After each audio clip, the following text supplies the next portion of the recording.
Halo guys, balik lagi dengan saya Irul di Flash Gadget Channel. Dari tahun ke tahun, Redmi Note series hadir dengan tampilan baru baik dari luar maupun jeroannya. Jika di tahun kemarin Redmi Note 9 hadir dengan chipset gaming dari MediaTek Helio G85, maka di tahun ini Redmi Note 10 balik lagi pakai chipset dari Qualcomm seri terbaru, yaitu Snapdragon 678. Apalagi kali ini udah pakai layar Super AMOLED yang dipadukan dengan kapasitas baterai 5000 mAh yang support 33 watt fast charge. Bakal seperti apa nih performanya dalam menjalankan 7 game yang sudah saya siapkan? Dan apakah baterainya bakal lebih awet atau justru lebih boros nih dari seri pendahulunya?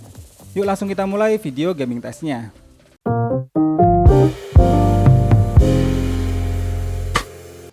Untuk varian yang saya tes ini memiliki kapasitas RAM 4GB bertipe LPDDR4X dan internal storage 64GB bertipe UFS 2.2 menggunakan MIUI Global versi 12 yang berbasis OS Android 11 terbaru.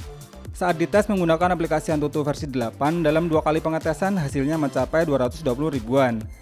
Sedangkan untuk aplikasi Geekbench ternyata mengalami perubahan skor jika dites menggunakan fitur game turbonya.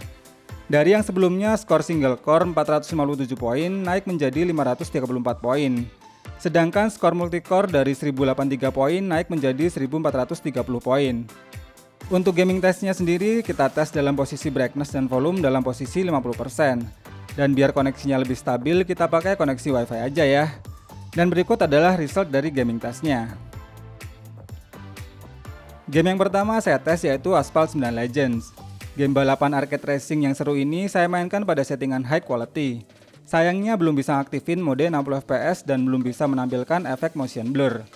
Gameplaynya lumayan smooth walau terkadang terjadi frame drop saat efek-efek partikel keluar ketika bertabrakan atau saat mengeluarkan nitronya. FPS rata-ratanya di kisaran 25 fps dan untuk frame dropnya bisa turun sampai di bawah 20 fps.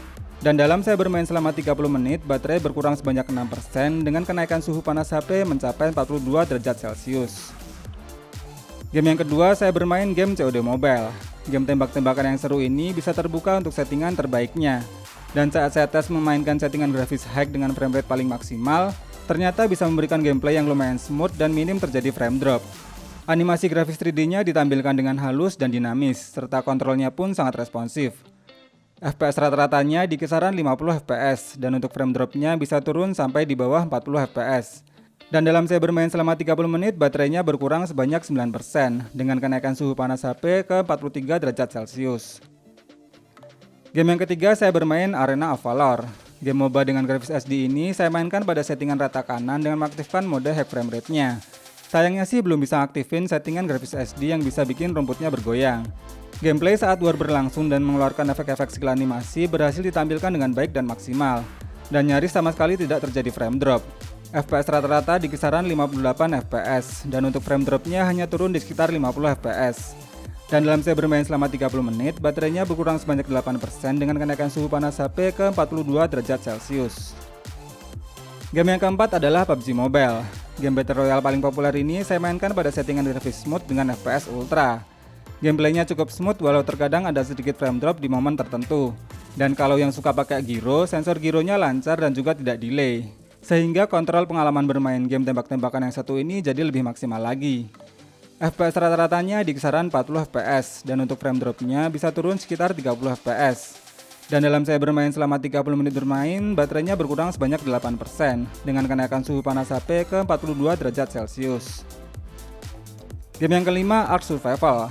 Game petualangan bertahan hidup di sebuah pulau dinosaurus ini saya mainkan pada settingan defaultnya aja, yaitu medium dengan resolusi sekitar 60%.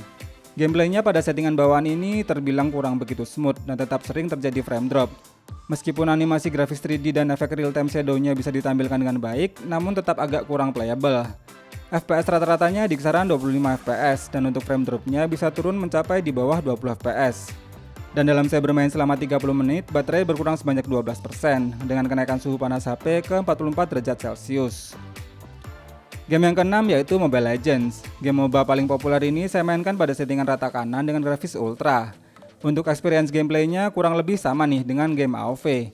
Bisa menampilkan efek animasi yang maksimal ketika war dan ketika tiap hero-nya mengeluarkan animasi skill yang berbeda-beda. Sangat minim terjadi frame drop dan lag terasa hanya jika koneksi internetnya ngadat aja ya. FPS rata-ratanya di kisaran 59 fps dan untuk frame dropnya hanya turun di sekitar 55 fps. Dan dalam saya bermain selama 30 menit, baterainya berkurang sebanyak 8% dengan kenaikan suhu panas HP ke 42 derajat Celcius. Game yang ketujuh atau yang terakhir adalah Genshin Impact. Game RPG open world yang paling berat ini saya mainkan pada settingan defaultnya, yaitu low dengan 30 fps. Di awal-awal permainan saja sudah cukup terasa untuk frame dropnya, apalagi ketika bertarung melawan monster dan menampilkan efek skill animasinya. Recommendednya sih dirubah ke settingan grafis terendah agar lebih minim terjadi frame drop. FPS rata-ratanya di kisaran 25 fps, dan untuk frame dropnya bisa turun mencapai di bawah 20 fps. Dan dalam saya bermain selama 30 menit, baterainya berkurang sebanyak 14% dengan kenaikan suhu panas HP ke 45 derajat Celcius. Kesimpulannya, performa dari Redmi Note 10 dengan Snapdragon 678-nya ini memang cukup mumpuni dalam menjalankan beberapa game HD tertentu. Seperti game COD dan PUBG Mobile masih tergolong smooth dan lancar-lancar aja. Baterainya juga nggak boros-boros banget dengan suhu panas HP yang tergolong wajar. Kalau untuk memainkan game MOBA sih jelas HP ini udah enak banget untuk diandelin. Kalau emang kalian cari HP gaming low budget, Redmi Note 10 ini bisa kok jadi pilihan yang pas untuk kebutuhan gaming saat ini. Untuk video gaming test per game yang lebih detail nanti akan saya buatkan juga di channel Flash Mobile Game. Terima kasih yang sudah nonton video ini sampai habis, semoga video ini bermanfaat dan sampai ketemu lagi di video berikutnya.